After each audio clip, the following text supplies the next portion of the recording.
Greetings nerdy list aficionados. So surprisingly, we haven't actually talked about SpiderWoman yet. I really didn't believe it, but it's true. I talked about her years ago in a crazy origins video, which feels like literally last week because time's arrow marches forward. So since I'm surprised, it seems appropriate to talk about the top 10 surprising SpiderWoman facts. I'm Sasha, and let's get started.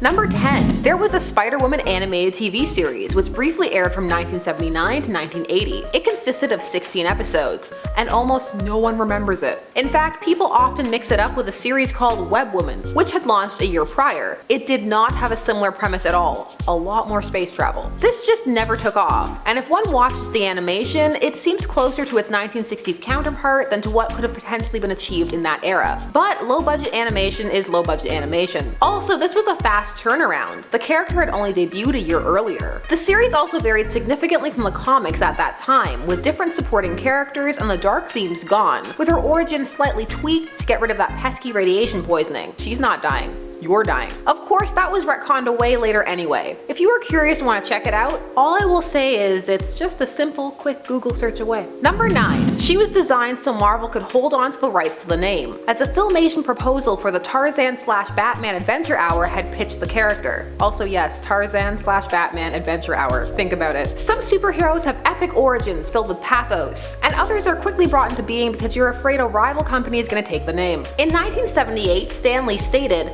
"I suddenly realized that some other company may quickly put out a book like that and claim they have the right to use the name, and I thought we'd better do it real fast to copyright the name. So we just batted one out quickly, and that's exactly what happened. I wanted to protect the name. Because it's the type of thing where someone else might say, hey, why don't we put out a SpiderWoman? They can't stop us. You know, years ago we brought out Wonder Man, and DC Comics sued us because they had Wonder Woman, and I said, okay, I'll discontinue Wonder Man, and all of a sudden they've got Power Man, after Marvel had introduced Power Man. Oh boy, how unfair. In all fairness, her origin isn't bad. It's still pretty funny though. Number 8. She was killed off in 1983. So nowadays it feels like a comic character is dying every other week. Of course, the time frame is longer, but it can feel like they're all smushed together. Starting off strong, interest in the character waned, as despite not being featured with Spider-Man, many fans found the character derivative, and there was a decent amount of writer turnover, which would cause the series to fluctuate in tone and focus. From focusing on Jessica Drew's social issues, to the occult, to trying to be more mainstream, and the series' sales began to drop off, despite an aggressive marketing campaign. So writers decided to end the series with a bang, with a climactic battle between Drew and her nemesis Morgan Le Fay, which she did not survive. It did not go over well. Fans that were left were furious that for her 50th issue she was killed. Reaction was so strong that the writers revived her in an Avengers storyline less than a year later in early 1984. Number 7. No superpowered father. When Jessica Drew was seen after the Secret Wars event in 2015, she was in her second trimester of pregnancy, and you know that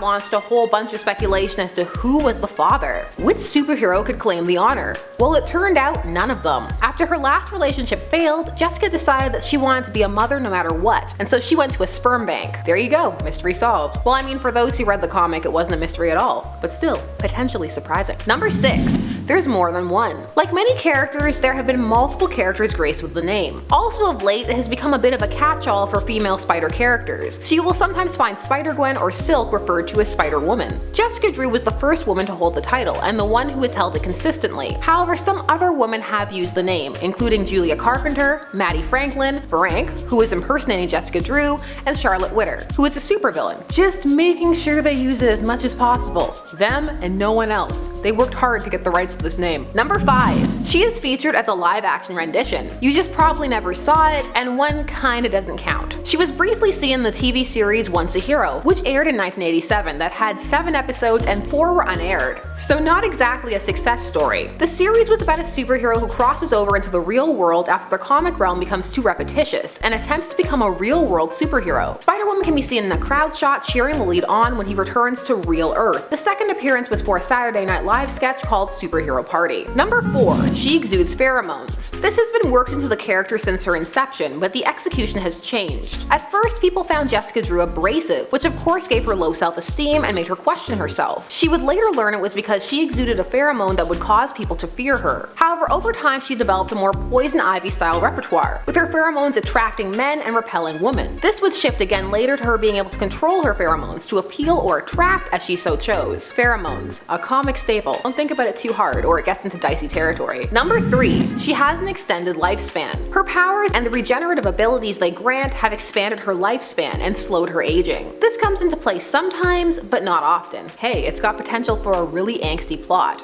Her, Wolverine, and Deadpool at the end of the world. I'd read it. Number 2. She worked for Hydra. She was trained to be an elite Hydra agent, skills that have served her well and have helped her function during the times when she has lost her powers. This occurred during a period in her life when she was very confused, so she actually forgot her past experiences before meeting Otto Vermis, who initiated her. However, she never fully bought into the lies they told her about Hydra working for good. Eventually, she broke free after refusing to kill the head of S.H.I.E.L.D., Nick Fury. Before defeating her mentor, he managed to trick her into believing her history was a twist on her first ever origin, which had been quickly retconned back in the 70s, making her believe she was a spider who had turned into a human, rather than a mutated human. Yeah, that messed her up for a bit. Also, this story has been tweaked a few times. Spider-Woman is one of those characters who often undergoes subtle or soft retconning. Number 1. Her hair is her signature. The first version of the Spider-Woman costume actually had a cowl, so the same classic red and yellow getup, but cowled. However, it was redesigned for her own series, and pretty much everything remained the same, but the hair was uncovered. And it worked. People loved it. In fact, her costume stayed the same until 2014, when it was redesigned for the Spider-Verse series. This was to make it more casual and update the character. The hair stayed out, of course. For a character that isn't too talked about, she certainly has an iconic look, which for some may be surprising. So those were 10 surprising facts about Jessica Drew as Spider-Woman.